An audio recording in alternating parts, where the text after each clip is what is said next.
All right, and we back on the forecast. Now, it is important that we start controlling our own media.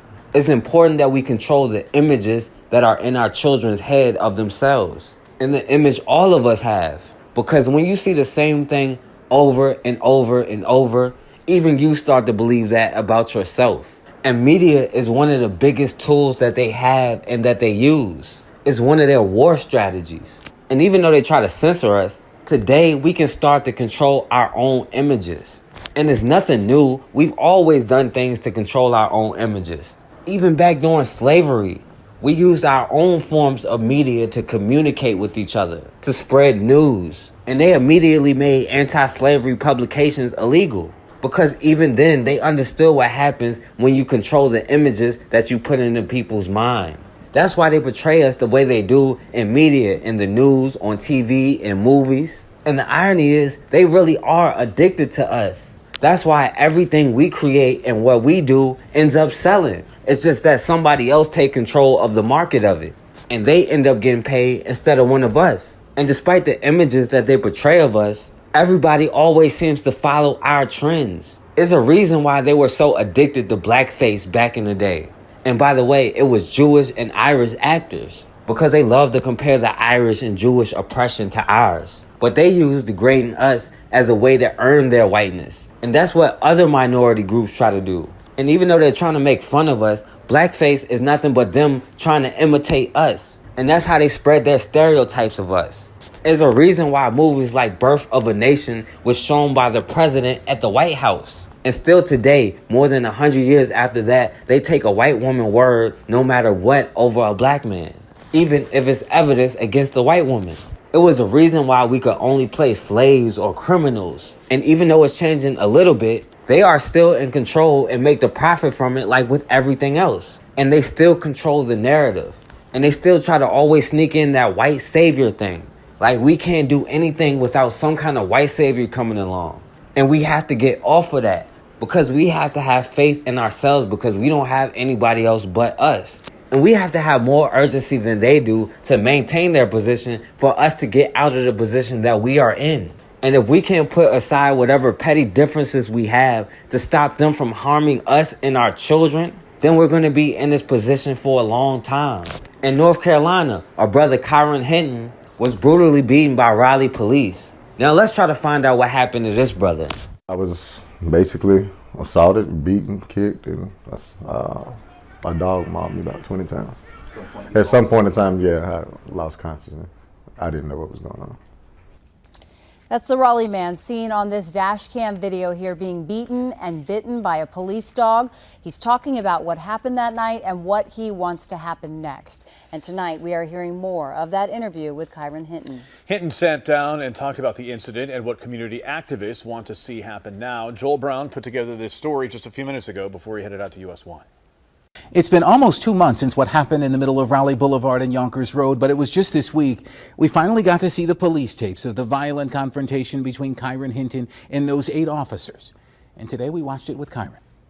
This happens all the time, and it's swept under the rug. Watching the video of April 3rd back with Kyron Hinton, he said it's not anger he's feeling. At some point in time, yeah, I lost consciousness. Telling us most of his memory of the punches and blows by police fist and flashlight, resulting in a broken nose and fractured eye socket and over 20 police dog bites, were lost in the haze of the chaos. He does remember his desperation. And I started praying, and I said, God, please help me. Please stop this. Ultimately, I could have lost my life. Hinton's told us before he was intoxicated that night and in crisis when a state trooper responded to what police say was a man screaming in the intersection. 8 officers from 3 law enforcement agencies converged, turning from calm to chaotic. Then the alleged beating by 2 state troopers and a Wake County deputy, Cameron Bradwell, and his police dog, Loki. Hit his mouth with a flashlight! You can hear at one point where he's speaking to one person saying, yeah, I got him in the eye a couple times. Go over there, look at him, So, You heard that as bragging. Of course. Of course. You think he was proud of that? Yeah, that's the way it seemed. Deputy Broadwell's attorney says the officer heard over police scanners that Hinton was armed, that Hinton had a gun. He did not. You talk about the 911 calls. Nobody's heard this. they keep talking about that somebody did. Who said it? Can we hear that? We can't be silent, and we would not allow anyone to silence our voices. Kimberly McTerry and Diana Powell and Dawn Blagrove leading the way as community advocates in Hinton's case, using it to shine light on what they see as a much larger issue in police culture. How many of our other young men have died because we didn't have any footage or any video? There is a systemic problem that starts with the culture of law enforcement, not just in the local law enforcement, but nationally. This is our community at the end of the day, and I just hope this could be a catalyst to, change for everybody.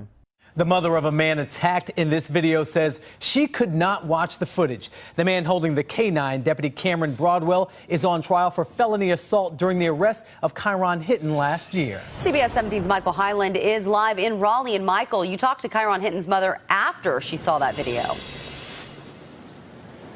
She says she couldn't watch the whole thing, that it just became too much for her. But she says she's going to be here at the Justice Center every day of the trial, seeking justice for her son. Here, Deputy Bradwell with the dog. Sitting in the front row with an American flag, Kyron Hinton's mother, Vicky, is trying to watch every moment. But during this video, she eventually had to look away. But I just can't. I just can't. It's brutal. It's excessive force. It's just wrong. A witness recorded this video, which jurors saw Thursday. You see Deputy Cameron Bradwell arrive with his K-9 Loki, unleash the dog, then hit Kyron Hinton. Several witnesses called 911 last April when they saw him in the middle of the road. Police who responded say he appeared to be under the influence of drugs and alcohol and dealing with mental illness. But you don't know what it's like to be a mother, and really every day you watch that door and hope they come home. The jury heard from Candace Cox, who recorded the video. She also called 911, saying she thought Hinton had a gun. It turned out to be a cell phone. An attorney for Deputy Bradwell told jurors on Wednesday he made a judgment call. Cameron at that point felt, the evidence will be, that he had to act, that he didn't have any choice. And he made the split-second decision to act. Vicky Hinton says it's tough to sit in the courtroom with him. I have to love him because I am a Christian, but I would love to beat his butt. Yes, I'm going to sit through the trial, but my heart is broken. But for America, my son, all sons. Now, this brother Kyron Hinton admitted he was intoxicated and he was having a mental health crisis because the brother does have mental health issues and has been diagnosed. But this brother was on the road screaming for help. Now, a woman saw him and called 911. But again, like a lot of people say over and over, this is why we need our own institutions, our own people we can call. But this woman called 911. And we have to be careful about calling the police, and we have to be sure that we need them. And when you call, unless you're absolutely sure, do not say the person has a gun, because you already know what the police are going to do when they show up. But this woman called 911 and said this brother may have a gun. She doesn't know. And then a group of cops showed up and surrounded this brother. And one of the cops even testified that when they got there, they quickly noticed it wasn't a gun. It was nothing but a cell phone. Even though, of course, they always try to use that as an excuse. But as these cops were talking about how to handle the situation, another cop, Cameron Bradwell, started approaching them with his dog. And within 20 seconds of him showing up, everything escalated. This cop, Cameron Bradwell, released his dog on him, and the dog bit him over 20 times. And then all of the other cops just started jumping his brother. And they kept beating him, and eventually this brother lost consciousness. And they ended up breaking an orbital bone in his eye, and they broke his nose.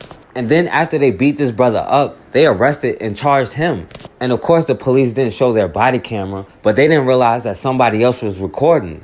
And when the video came out, the cop Cameron Bradwell and 2 other cops were charged. Sheriff deputy on trial in an assault case is now pleading guilty, and he won't be able to serve as a law enforcement officer any longer. That's right. Wake County Deputy Cameron Bradwell entered that plea earlier this morning. The charges were connected to his role in the arrest of Kyron Hinton last year. CBS 17's Michael Highland has been on top of this trial since the very beginning. So, Michael, why did all this happen now? When I talked to the lawyers involved in this, they said there are several factors here. Among them, the fact that Kyron Hinton passed away earlier this year, and then ultimately the risk of not knowing what the jury would do. Here's the moment Deputy Bradwell entered his guilty plea to 1 count of willfully failing to discharge his duties. And are you in fact guilty? Yes, sir. You understand you'll have the right during the sentencing hearing? And it was emotional for him throughout this hearing. As part of this deal, Bradwell has to surrender his law enforcement certification permanently.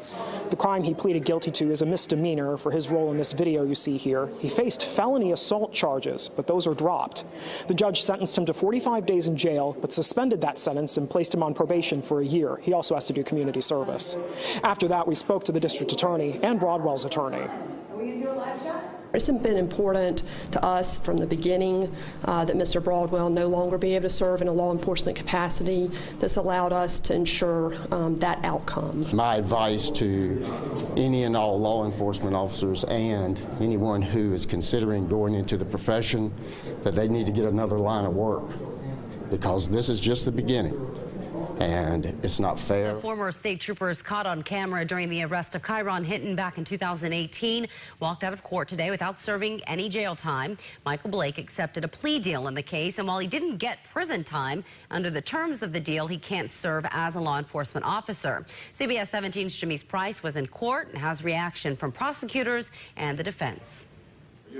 Inside a Wake County courtroom, former state trooper Michael Blake accepted guilt in his involvement in the arrest of Kyron Hinton, a Raleigh man who was seen on video being beaten by law enforcement officers in April of 2018. Hinton died last year, but his death was unrelated to the beating. Blake was one of 4 law enforcement officers involved. In court on Monday, he pleaded guilty to 2 misdemeanor charges of willfully failing to discharge duties. In doing so, the state dismissed 2 felony charges: felony obstruction of justice and assault with a deadly weapon inflicting serious injury. So I believe this is a good outcome, and hopefully the community can move forward beyond this. Blake received a suspended sentence of 45 days on those misdemeanor charges and will have 12 months of unsupervised probation. He also had to relinquish his law enforcement certification. We didn't want to leave any chance that he could carry a badge and do this in another case. In court today with Michael Blake was his family. His attorney says it was his family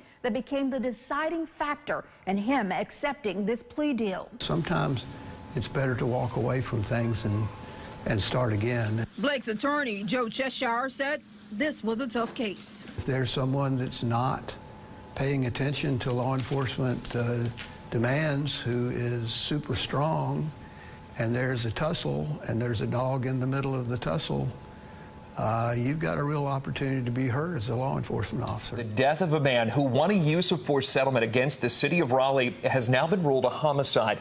You may remember in April of last year, Raleigh Police, the Highway Patrol, and Wake County Sheriff's Office all took part in the arrest of Kyron Hinton. The Wake County DA's office found the way Hinton was arrested to be excessive and charged 3 state troopers and a Wake County deputy.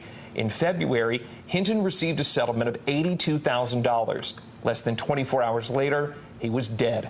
District Attorney Lauren Freeman says the autopsy found a dual cause of death: cocaine toxicity and injuries around his neck. Police continue to investigate what happened. Now, even though the police admitted it was brutality and even charged the cops, you know they couldn't go too far off code.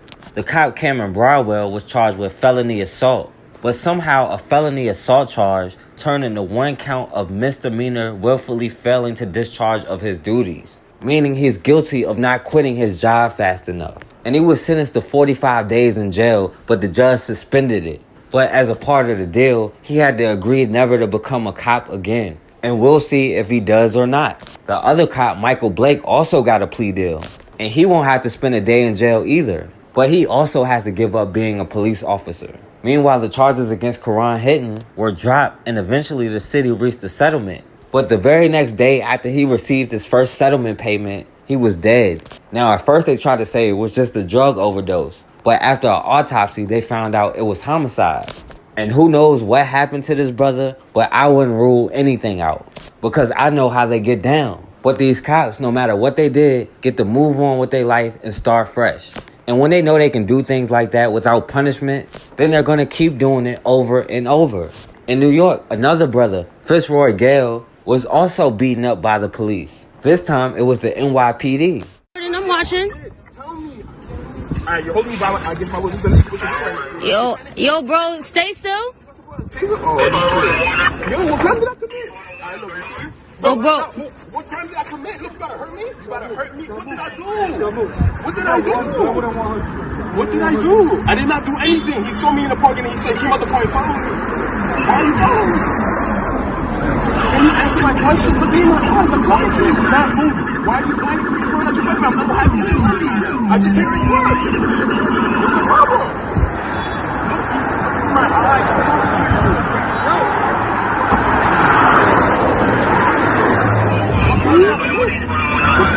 Stop moving. Stop moving.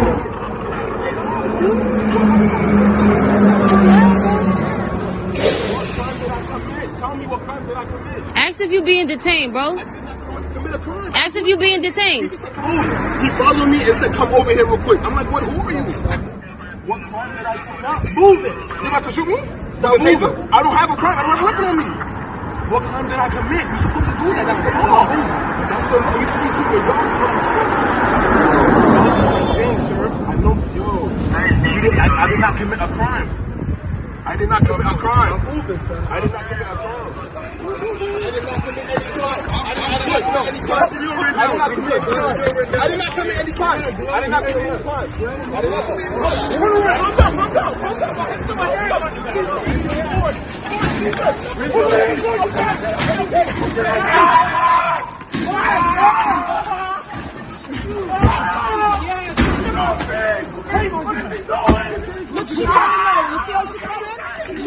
Bro, he wasn't even resisting.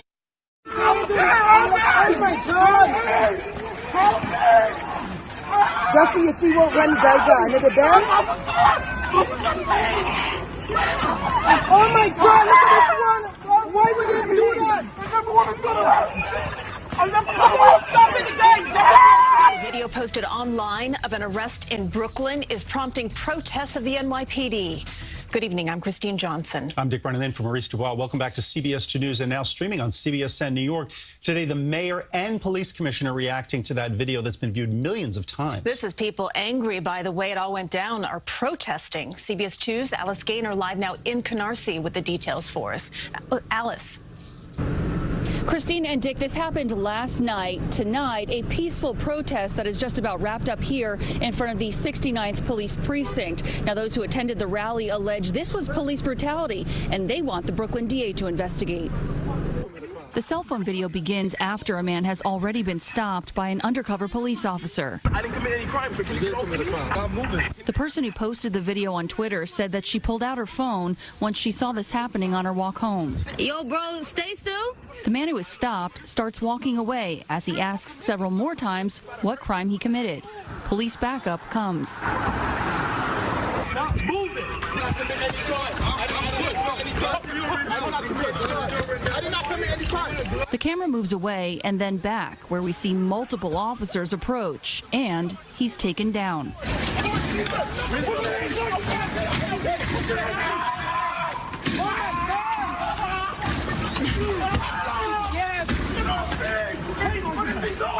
Police say a shot spotter alert came in yesterday indicating shots fired, and several blocks away from that, around 7 p.m. Two officers, I think, encountered two males in a park. As they approached them, they believe they're smoking marijuana. As they go to interact with them, again, they just had these shots fired in the area. The two males immediately take off running in different directions. NYPD Commissioner Dermot Shea says there will be an internal review of what happened. There's a scrum, if you will, of officers. You see somebody standing on what I believe to be his ankle. He says he saw photos of the man arrested in the video, and he had an abrasion on one knee, but otherwise no injuries. What do we want? Justice! When do we want it? Now! Fitzroy Gayle is the man arrested in the video. His mother and others rallied outside the police precinct. And you're gonna have one person, a young man on the ground like that and treating him like he's an animal. And it was not necessary. The other young man who was caught was issued a summons and released. As for Gayle, he was arrested and charged with several things, including resisting arrest and possession of marijuana. He was released on a desk appearance ticket. Mayor de Blasio tweeting tonight the video was painful to watch, but that a full investigation is underway. Now, this brother Fitzroy Gayle was just walking down the street, minding his own business, and he said he just got off work, when a plainclothes cop, and they're protecting his identity, they won't say his name, approached this brother out of nowhere. And when this brother asked what he did, he didn't even answer him, which is technically a violation of your rights, even though we know what black rights mean in America. But he never accused his brother of committing a crime or said anything he did wrong. He just threatened to tase him. And then all of a sudden, 6 or 7 more cops come running down the street. Even though this brother wasn't resisting, he was holding his hands up. All he was doing was asking why was he stopped. But then all of these cops who are armed just start jumping his brother. And then after they finished beating his brother up, of course they arrested him for resisting arrest and obstruction. Now, when this video came out, the cops used every excuse that had nothing to do with this brother at all, or the situation, trying to justify what they did. The police claimed they were responding to a gunshot alert, which had nothing to do with him, and they saw 2 people smoking weed. And by the way, in New York, smoking weed is no longer a crime, and it should have been nothing but a ticket. But again, if there was somebody smoking, it had nothing to do with this brother. But the police said when they approached them, they took off running. And of course, we all know to them, we all look alike. And of course, he just happened to be the brother that was there to fit the description. And then after everything, they ended up charging his brother with marijuana possession, even though he denies he even had weed on him. The brother was coming from work. And then the NYPD commissioner said if this brother didn't run, then none of this would have happened. Even though most likely it wasn't him that was smoking, it wasn't him that was running, it wasn't him that had anything to do with a gunshot. And if he was running, why would he just be standing there with his arms up, letting this one little cop hold him until his backup comes? Not even trying to get away, just holding his hands up, asking what he did. And the video clearly shows he was complying. He wasn't trying to run. Now, of course, most likely none of these cops will be punished. They didn't even want to say their names. And the commissioner is already caping for their brutality before they can even investigate what happened.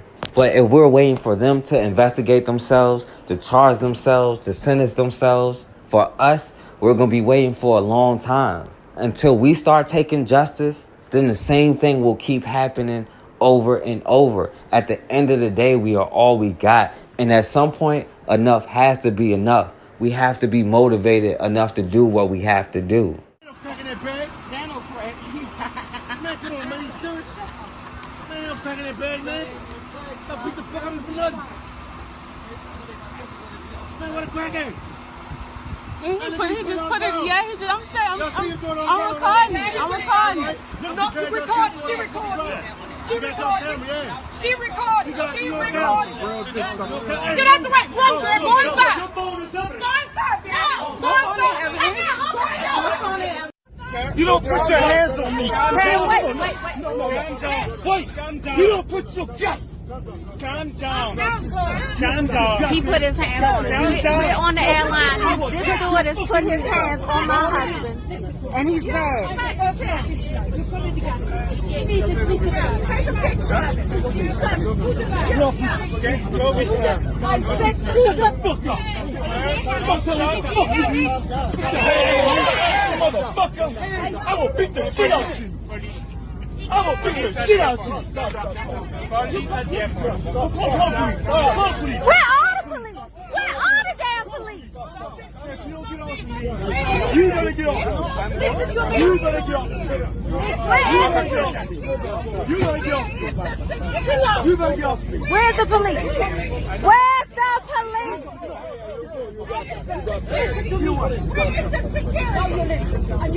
And all he had to do was help. All he had to do was help. He touched him! He touched him! He touched him! He hit him! You saw him! You saw him! You saw him! You saw him! And I'm recording. You saw him! You saw him! No, he hit me. Not a lion. But they said I hit him. He hit me. Listen, we heard this already. Now you're finished. Okay. Listen, if you don't finish, you will get in trouble. Listen. You better respect. You tell them not to touch me. Huh? You guys see that? This isn't illegal. This is not against the law. This is my right. This is my right. This is my right. This is my right. Okay. Yeah, it's against the business. Who's right? Show me. Show me. What's your license?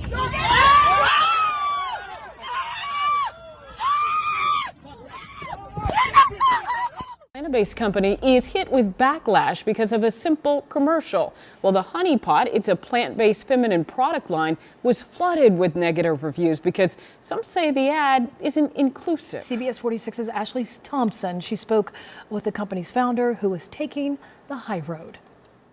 The Honey Pot is a Black-owned company that was founded in 2012. It's based right here in Atlanta, and I spoke with its owner, who's addressing some recent negativity. Retailers that were into one line in this Target ad for the Honey Pot has thrust the company into a national conversation about race.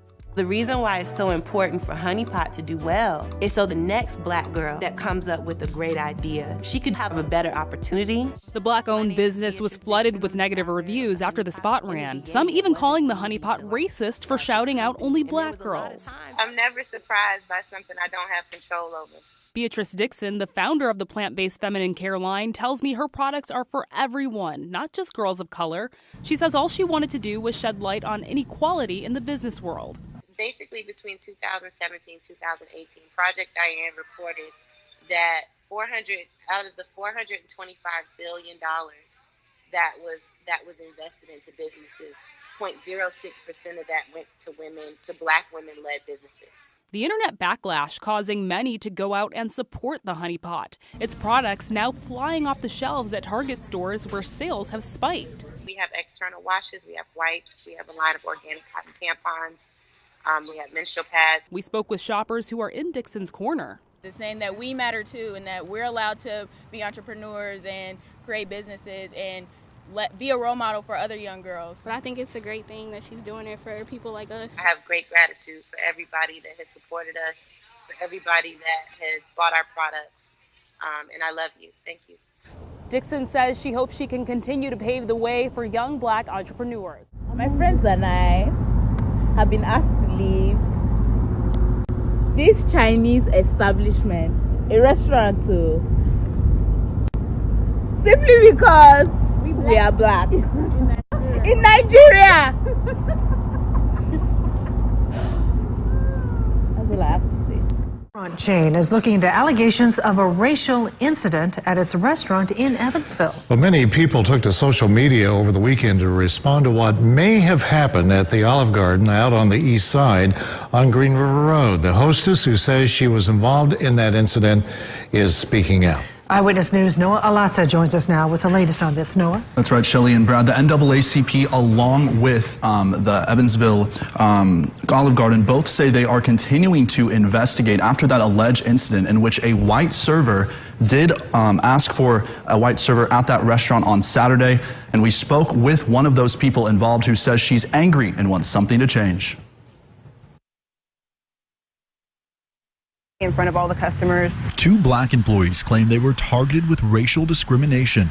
Amira Donahue was the hostess on duty as the incident unfolded. She says a customer's request for hot water turned into something ugly. But she asked for a server that wasn't Black, and the manager complied. And I do agree that that was a bad decision at the moment, but there was a way, better way that could have been handled.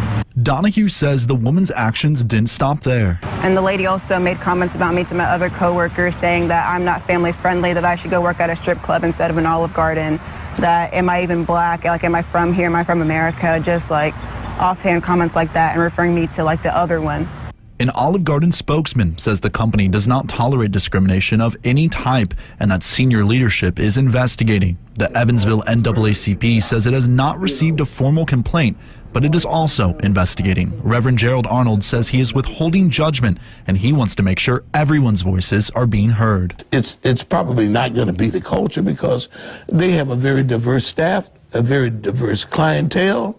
I go there myself. Okay, and so we have to investigate all those things. As for Donahue, she says she's still reeling from the pain and shocked at the events of that Saturday night dinner rush, but hopeful that a positive change will come from this experience. I would never expect it to be just so apparent in public, and it was just Like, it's 2020, not 1920. We should be over this. Something should have been done, and I feel like it should take more than just social media to get a problem like this out there. Gordon County couple denies evicting a woman for having black house guests, but a federal lawsuit filed today say the tenant has it all recorded on tape. Channel 2 investigative reporter with us now, Nicole Carr, live from Bartow County. Nicole, that is where the rental home's located, but you also talked to the landlords.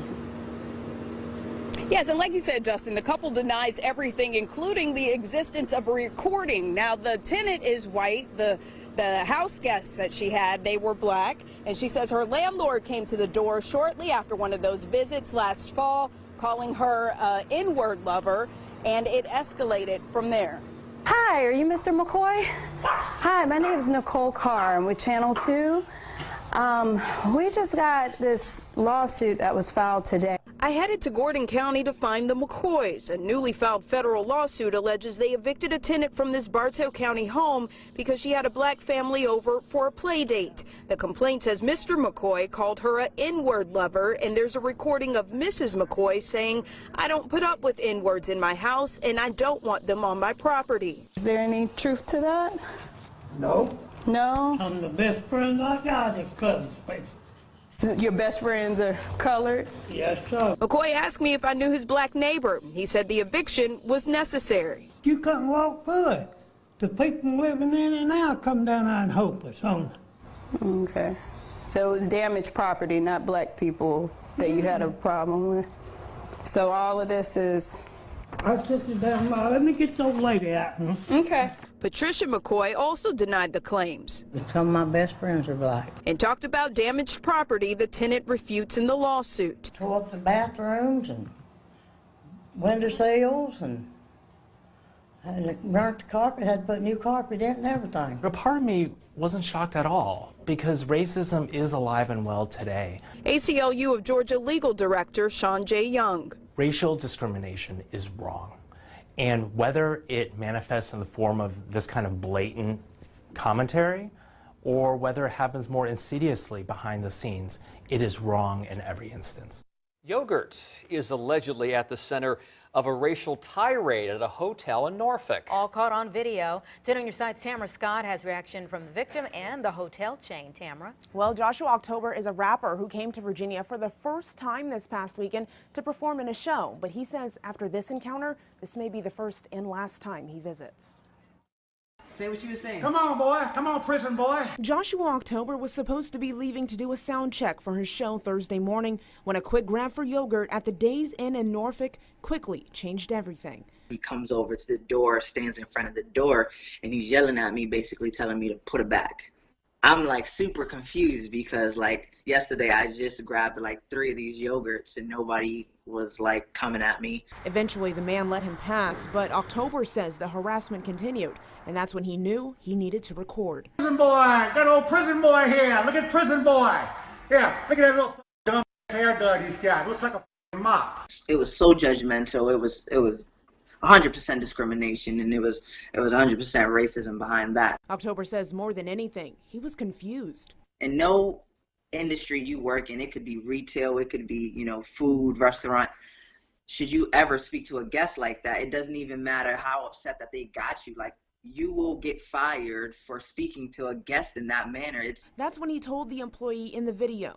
But the man didn't seem to care. You're gonna lose your job. I don't care. You're gonna lose your job. You think I'm worried about this job? You're gonna lose your job. Do you really think I care about this job? You're gonna lose your job. Do you really think I care?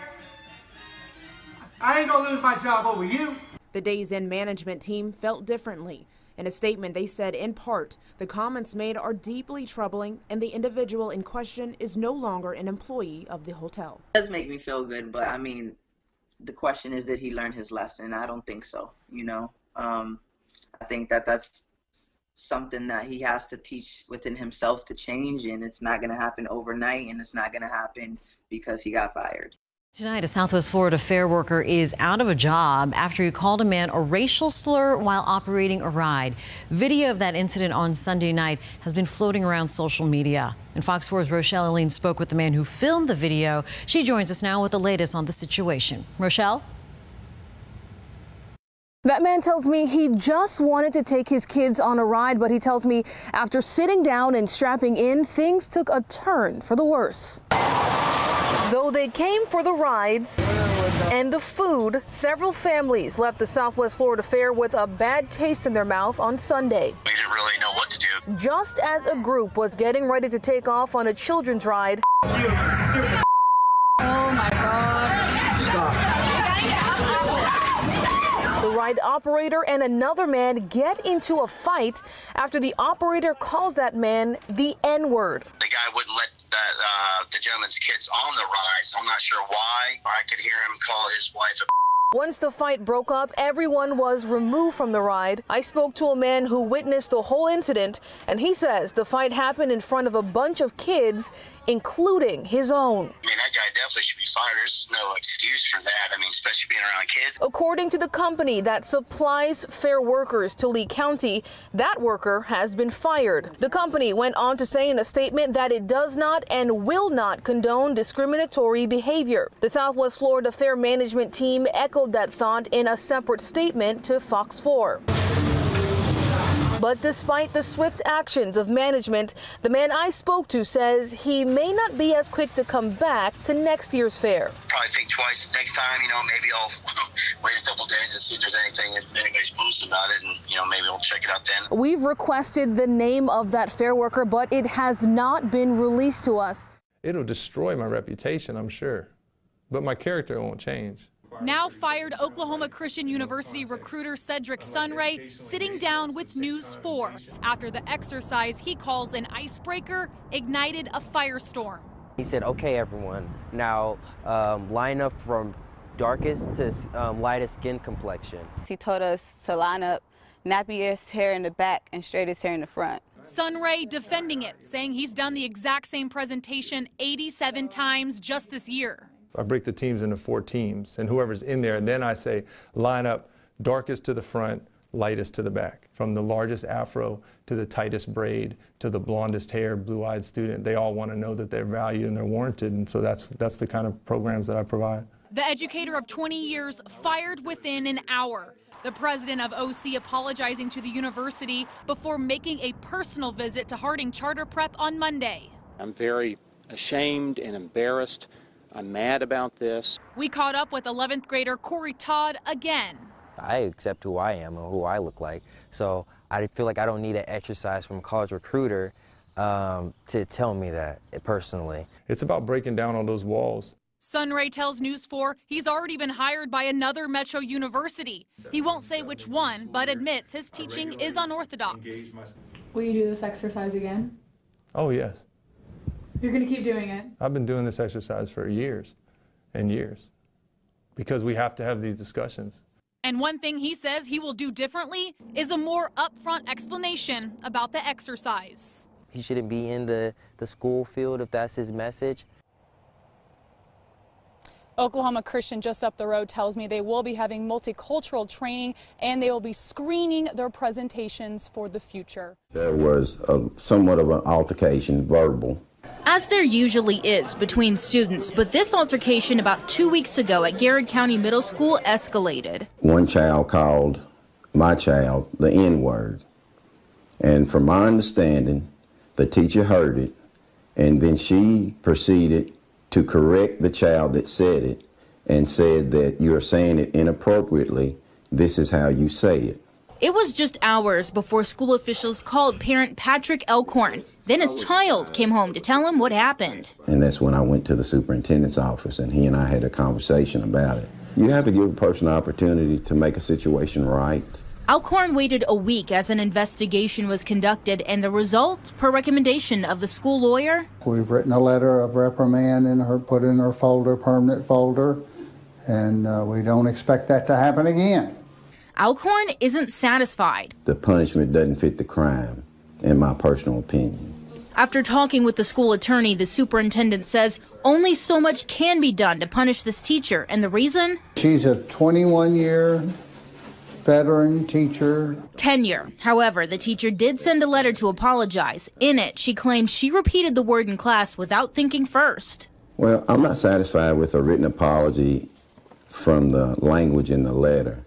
because the language states that she used the N-word inappropriately. So my question is, when is it ever appropriate to use the N-word? We asked the superintendent the same thing. His answer, never. Alcorn says it comes down to an example that schools and teachers should be setting. I don't really feel that there is any room in society, this is 2020, that we should be using that verbiage on either side of the fence. Who's come under a lot of criticism, scathing criticism for her handling of this, referred to the people who were doing this last night as thugs. And she got a lot of criticism for that. There were people I saw on Twitter saying, why would you call them thugs? Then they're not going to listen to you. President Obama also called the protesters, in his words today, quote unquote, criminals and thugs. He also carefully chose to use that word. Isn't it the right word? No, of course it's not the right word to call our children thugs. These are children who have been set aside, marginalized, who have not been engaged by us. No, we don't have to call them thugs. But how does that justify what they did? I mean, that's a sense of right from wrong. They know it's wrong to steal and burn down a CVS and an old person's home. I mean, come on. Come on. So calling them thugs, just call them niggers. Just call them niggers. No, we don't have to call them by names such as that. We don't have to do that. That is exactly what we've sent them to. No, when you say come on what? You would call your child a thug if they should do something that would not be what you would expect them to do. Now, the word police have decided there is a whole collection of words that we all need to collectively unlearn because they're really, really racist. Words like blackmail and blackout. This got time on American television this morning. Many headlines referred to the stock market plunge yesterday as Black Monday, and that is just one of the subtle and not so subtle ways that racism has been braided into our everyday culture. Black Monday, black sheep can be freighted with a negative connotation that sometimes we don't even realize. It's baked into the vocabulary. Yeah, and I don't think we even realize when we have a skin color and a regular color, and we're connoting both in a negative fashion. There are relationships between the two, and I think we have to break not only the relationship, but those negative connotations. The black man has been brainwashed, and it's time for him to learn something about himself. When he look at television, he see White House cigars, White Swan soap, King White soap, White Rain hair rinse, White Tornado floor wax, White Plus toothpaste. They taught him when he was a little boy that Mary had a little and his feet as white as snow. Then they taught him about Snow White. Then there's the White House. When he look at television, he see these two cars, one black, one white, and they put a gallon of gas in each one to see which car can go the farthest. And every time the black car stopped first and the white car keeps going. So this brainwashes the Negro, see? Then he goes to the drugstore, he orders 2 dips ice cream. He said, I want a dip of chocolate, dip of vanilla. And every time they put the chocolate on the bottom and the vanilla on the